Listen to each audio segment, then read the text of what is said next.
Assalamualaikum warahmatullahi wabarakatuh.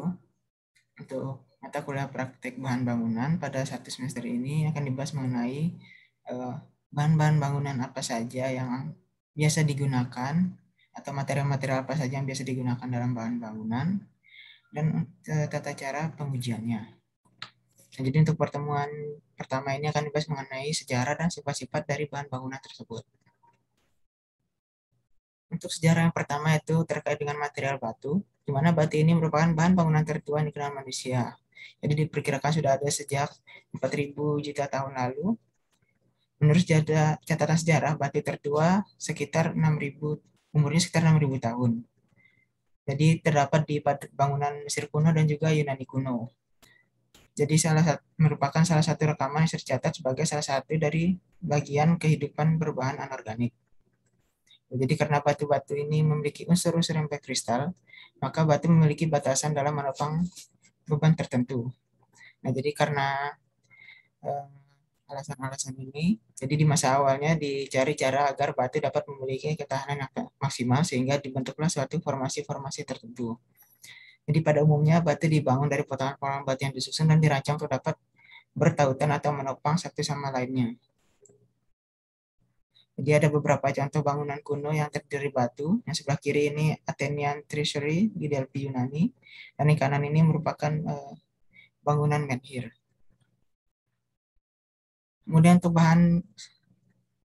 untuk sejarah material kedua yaitu sejarah kayu, di mana kayu ini telah ditemukan antara tahun 665 sampai dengan 57 sebelum Masehi.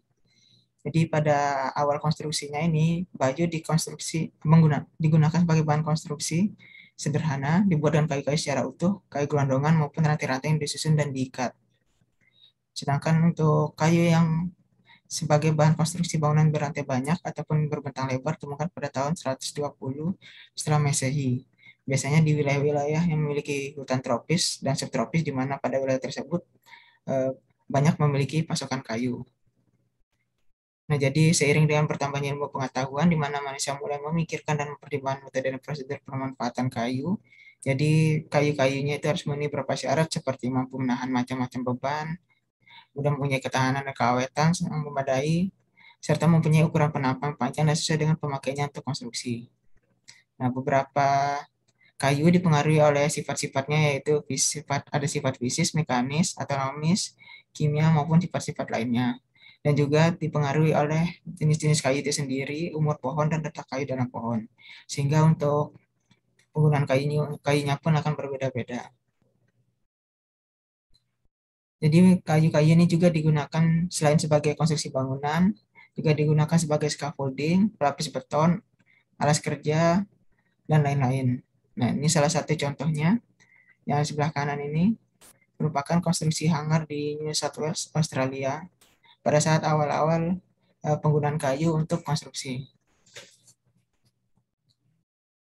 Kemudian untuk material batu bata, di mana batu bata ini merupakan bahan bangunan campuran pertama kali digunakan oleh manusia. Jadi secara ekonomi, batu bata ini harganya relatif murah, pembuatannya mudah, dan juga bahan bakunya mudah diperoleh, dan mudah diproduksi dengan jumlah yang sangat banyak, dengan standar yang sama. Dan memiliki kemampuan sebagai bahan bangunan tahan lama sebagai bahan pelapis insulasi. Jadi beberapa contoh bangunan-bangunan tua yang menggunakan batu bata sebelah kiri ini yaitu seperti Mayford Hall di Suffolk, Inggris. Dan ini rumah Belanda di mana pada dua bangunan ini dibangun di sekitar abad 16 Masehi.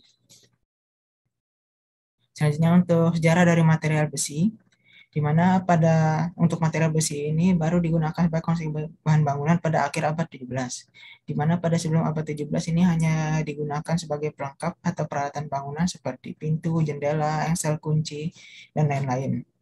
Di mana ada sebuah catatan, jembatan besi dibuat pada tahun 1779, dan kolom cast iron pada bangunan Eropa zaman kerajaan Sir George III pada abad 18.